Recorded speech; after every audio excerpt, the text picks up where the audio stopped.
Magandang araw po, welcome po sa aking channel, Lubnay TV. Patalasasan po, meron po ba kayong mga properties na napapabayaan or non-performing assets? Plan nyo ibenta, pero wala kayong oras sa pagbibenta nito. Kung ito'y pagkakatiwala nyo po sa amin, tawag lang po kayo sa aking numero. Usap po tayo. Gawin ko po ng video for free. Yes, libre po, wala po kayong babayaran. Tutulungan po namin kayong mabenta ang inyong property. Kami na po bahala sa marketing, sa boosting or paid ads, even sa tripping. Hindi na po kayo magpapagod sa pag-entertain ng mga buyers. Kami na po bahala sa lahat. Tawag lang po kayo. Nandito po tayo ngayon sa Silang Cavite kung saan meron po tayong bagong video presentation. Isang residential farm property na may rest house. May lot area po ito na 1,172 square meters. Ito po ay titulado, buhay po ang may-ari, kaya wala po kayong maging problema sa documentation o sa transfer ng title. Kung familiar po kayo dito sa property, opo, nabalag na po ito. Pero meron na pong mga pagbabago, gaya dito sa likod o sa loan, kung saan may pathway na, then pinturado na rin ibang concrete walls, then natabasan na rin po dito sa likod, kaya napakaganda po. Ang bagong deal po ni owner ay fully furnished na po siya. Aside from that, kasama na po ang Ford Ranger na pickup truck. Good running condition at low mileage. 50,000 kilometers lang po yan. May farmhouse ka na kumpleto na ang gamit at may pick-up ka pa sa murang halaga. Mamaya po, sa dulong parte nitong video, pag-usapan natin ang presyo nito. Nandito na po tayo sa likod ng bahay. Yan po, napakalinis, napakaganda. Ito pong lokasyon ay napakatahimik, sariwang hangin, at syempre, malamig po ang klima.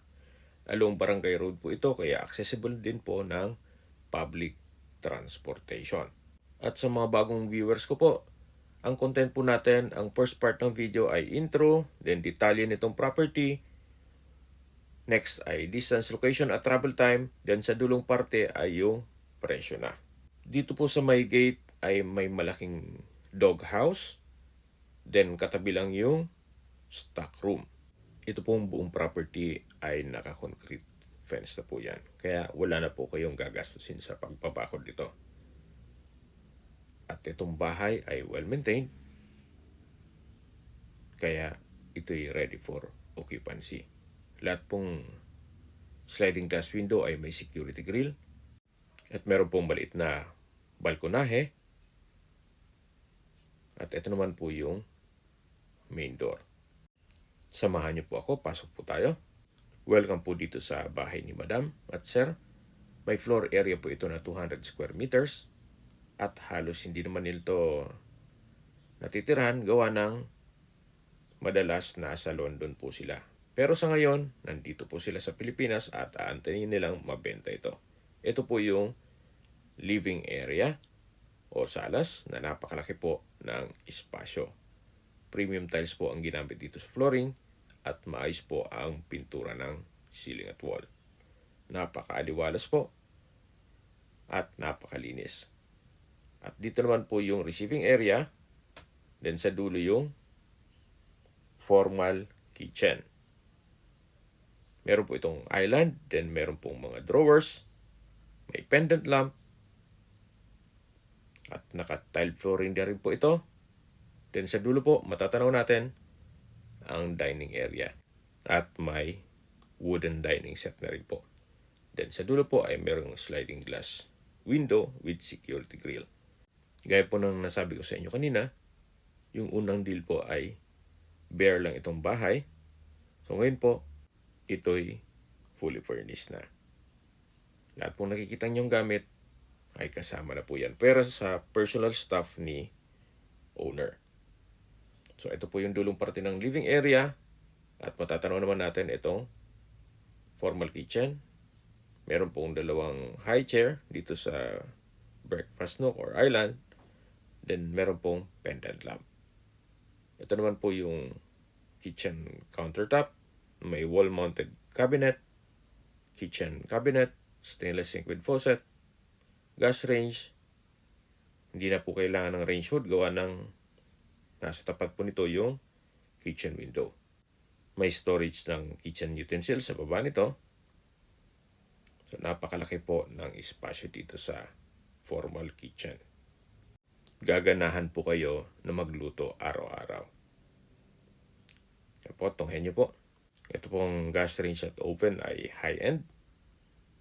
Then hanggang dito po yung kitchen countertop. Meron pong double wooden door dito na may access naman pupunta dito sa first bedroom, kung saan ito'y malaki din ang espasyo at meron pong dalawang sliding glass window.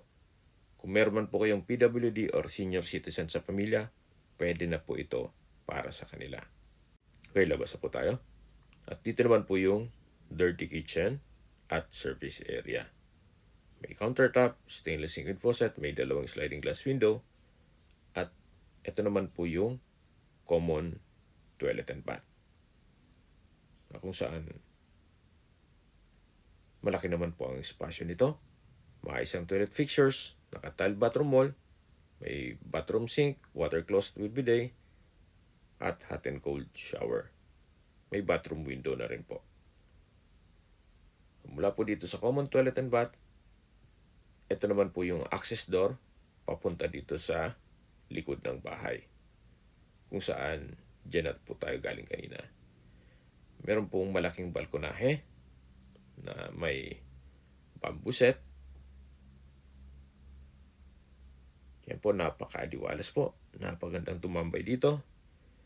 Umaga man o hapon, habang nagkakape po kayo at pinagmamasdan nyo po itong likod ng bahay. Sa dulo po ay meron po mga fruit-bearing trees gaya ng papaya, mangga, saging, makopa, guava, atis, kalamansi, abukado, langka, nyog, at Japanese orange trees. At sila po ni owner nagtanim niyan. Kaya kung sakali man, i-maintain nyo na lang po, hindi nyo na kailangan magtanim. So yan po ulit yung balkonahe dito sa likod ng bahay. At babalik po tayo dito sa loob. Ito po yung access door dito sa loob ng bahay. Ito po yung dirty kitchen. Yan po yung common toilet and bath na nai-present ko na sa inyo yan kanina.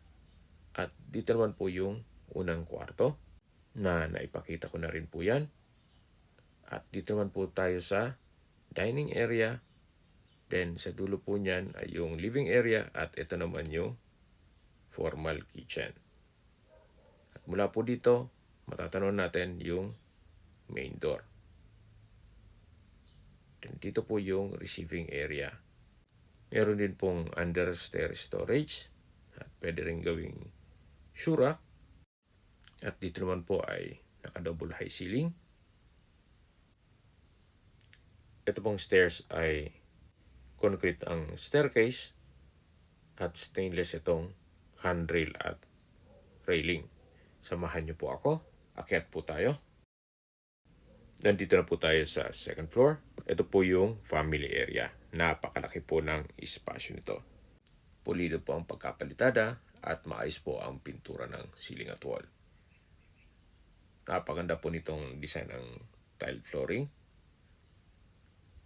At ito naman po yung master's bedroom. Napakalaki po ng espasyo. Napakalinis, aliwalas. May dalawang sliding glass window with security grill at may access sa balcony o terrace. Naka-ceiling cove design, may pin lamps, may center lamp. Premium tiles ang ginamit dito sa flooring. At meron po itong sariling toilet and bath. May walk-in closet. At may nag-correct sa akin na built-in cabinet po yan. From floor to ceiling po. Meron din pong drawer. At dito naman po yung toilet and bath. Maayos ang toilet fixtures. May water closet with bidet, bathroom sink, hot and cold shower, bathroom window, at naka-tile bathroom wall. May shower curtain na rin po ito. Sa labas po tayo. Share po, tunghen nyo po ulit itong master's bedroom. At dun po sa dulo ay may access door papunta sa balkonahe. Naka-tile flooring na rin po dito. Then tubular po itong railing. At mula po dito, matatanaw natin yung barangay road. At yung steel gate. Yung color blue po ng bubong, yan po yung dog cage at yung stock room. At yan po yung pickup truck na kung saan sila po yung first owner at 50,000 kilometers pa lang ang tinakbo. Kaya batang-bata pa po. So babalik po ulit tayo dito sa loob kung saan ito po yung master's bedroom. Meron pong malaking sliding glass window with security grill at may sariling toilet and bath po ito. So labas po tayo. Nandito po ulit tayo sa family area. Napakalaki po ng espasyo nito. Mula po dito sa family area, ito po yung hallway papunta sa mga kwarto. Ito po yung pangatlong kwarto. Sa espasyo, sakto lang. Hindi naman siya ganun kaliit at hindi naman ganun kalaki. Meron na rin pong wardrobe. At bagong pintura na rin po ito. Then, naka-steel door. Yan po ulit yung family area. At dito naman po yung fourth bedroom. Sa espasyo, malaki din po ito. Then may dalawang sliding glass window. May pin lamps. Naka-tile flooring. At meron din pong wardrobe. Yan po, tunghayin nyo po itong pangatlong kwarto dito sa loob ng bahay. So, labas po tayo para check natin yung ibang parte nitong bahay. So, mula po dito sa pang-apat na kwarto, ito po yung pang-limang kwarto. Malaki din ang espasyo nito. May dalawang sliding glass window with security grill at meron din pong wardrobe. Pulido din po ang pagkapintura ng ceiling at wall at naka-tile flooring na rin po ito. Ito po yung last bedroom.